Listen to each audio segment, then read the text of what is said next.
ہم پاک فوج آج کل جو ہے وہ فسادیوں کے ساتھ جو ہے وہ لڑ رہے ہیں. اس سے پہلے کہ تم ان کو پکڑ لو، اس سے پہلے کہ وہ تائب ہو جائیں، آپ کے سامنے تسلیم کر دیں اپنے سر کو اور زمین پر فساد برپا کرتے ہیں، کیا سزا ان کی؟ ان یقتلوا، قتل کر دو ان کو، او یصلبوا، پھانسی پر لٹکا دو، سلیب پر لٹکا دو ان کو، او تقطع ایدیہم وارجلہم من خلاف، یا ان کے ہاتھ پاؤں جو ہے مختلف سمتوں سے کاٹ دو، او ینفوا من الارض، یا اپنی زمین سے ان کو جو ہے در بدر کر دو. مزہ ہے فوج کا کہ ہمیں بیٹھے لڑ رہے ہوتے ہیں، ہمیں کوئی پتہ نہیں ہوتا کون پختون، کون سندھی، کون بلوچی، کون پٹھان، ہم کامریڈز کی طرح لڑتے ہیں بس. السلام علیکم ناظرین کرام، آپ کو مکمل ویڈیو دکھاتے ہیں. آج آرمی چیف سید عاصم منیر کا طلبہ سے خطاب کے دوران طلبہ نے ایسے نعرے لگائے کہ حال نعروں سے گونج اٹھا، سب حیران رہ گئے. سید عاصم منیر نے تمام تر چیزیں اور حقائق پوری قوم کے سامنے رکھے اور طلبہ بھی وہاں پر موجود تھے، طلبہ بھی حیران رہ گئے. آپ ویڈیو دیکھیے، پھر اس پر ڈیٹیل میں بات کرتے ہیں. So heartening to interact with the youth of the country, and when we interact with you, honestly that we are reassured of our future to be in the safe hands. For as long as the nation is standing behind Pakistan Army, especially the youth is standing behind Pakistan Army, and for as long as we have this spirit of this sacrifice inside us, Pakistan Army inshallah will not fall. We fight like comrades. ہمیں فوج میں یہی تو مزہ ہے فوج کا کہ ہمیں بیٹھے لڑ رہے ہوتے ہیں، ہمیں کوئی پتہ نہیں ہوتا کون پختون، کون سندھی، کون بلوچی، کون پٹھان، ہم کامریڈز کی طرح لڑتے ہیں بس، ساتھیوں کی طرح. ہمارے لیے جو ہے یہ جو پاکستانیت ہے نا، وہ ہمارے لیے بس وہی ہے. We all are Pakistanis and we love that. ہم پاک فوج آج کل جو ہے وہ فسادیوں کے ساتھ جو ہے وہ لڑ رہے ہیں. فتنہ الخوارج، ہم لڑ رہے ہیں.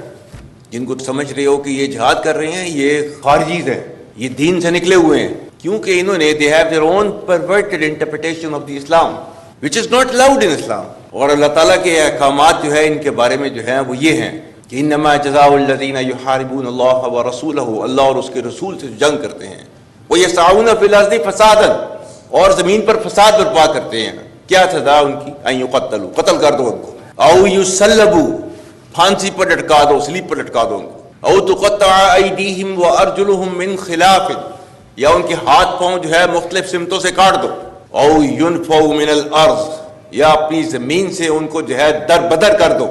ذالک لہم خزی فی الدنیا ولہم فی الآخرۃ عذاب عظیم، یہ ان کے لیے دنیا کے اندر سزا ہے اور آخرت میں ان کو جو ہے وہ بڑا عذاب دیا جائے گا. جو اس سے بچنا چاہتے ہیں ان کے لیے صرف ایک گنجائش رکھی ہے اللہ تعالیٰ نے، الا الذین تابوا من قبل ان تقدروا علیہم، اس سے پہلے کہ تم ان کو پکڑ لو، اس سے پہلے کہ وہ تائب ہو جائیں، آپ کے سامنے تسلیم کر دیں اپنے سر کو، تب فاعلموا ان اللہ غفور رحیم. تو پھر جو ہے انہیں پتہ ہونا چاہیے کہ اللہ تعالیٰ بہت غفور الرحیم ہے. اسٹیٹ کے سامنے اپنے آپ کو سرنڈر کر دیں، دین دے کین ایکسپیکٹ مرسی from the state.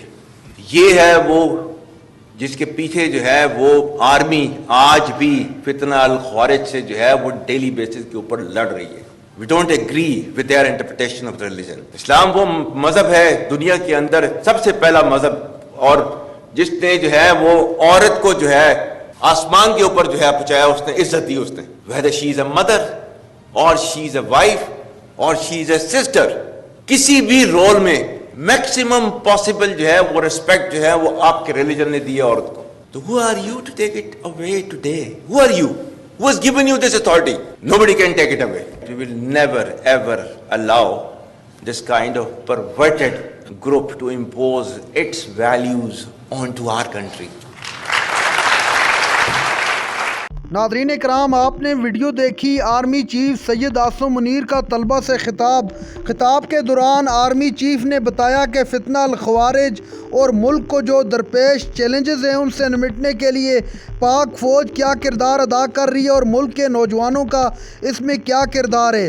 Army chief Syed Asim Munir کا کہنا تھا کہ میں اس بات پر مطمئن ہوں کہ پاکستان کا مستقبل مضبوط ہاتھوں میں اور نوجوان اس ملک کا مستقبل ہیں.